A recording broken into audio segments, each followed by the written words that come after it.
চলুন বন্ধুরা, আজকে বানাই চিকেন বলস বানাতে আমাদের লাগবে এখানে বোনলেস চিকেনের মধ্যে মিক্সারে দিয়ে আমি দিয়ে দেবো এর মধ্যে 3টে কাঁচা লঙ্কা, 7-8খানা রসুন, আদা কুচি আর দিয়ে দেবো স্বাদ মতন নুন।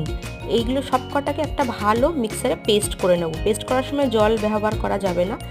এই যে পেস্টটা দেখুন কি সুন্দর স্মুথ হয়ে গেছে। এটা কিন্তু চিকেন, আদা, রসুন, কাঁচা লঙ্কা আর নুন দিয়ে একটা পেস্ট ভালো করে দেখুন আঠাই হয়ে গেছে।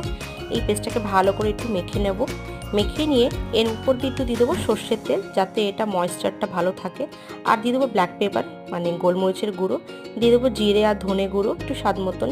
আর আমার কাছে বিস্কুটের গুঁড়ো নেই বলে আমি এখানে কর্নফ্লেক্সের গুঁড়ো দিচ্ছি, এটাতে ভালো মুচমুচে হয়। এই যে বলের আকারে কর্নফ্লেক্সের গুঁড়ো ভালো করে বলের মতন মাখিয়ে লাগিয়ে দিলাম, দিয়ে এবার গরম তেলের মধ্যে ছেড়ে দেবো।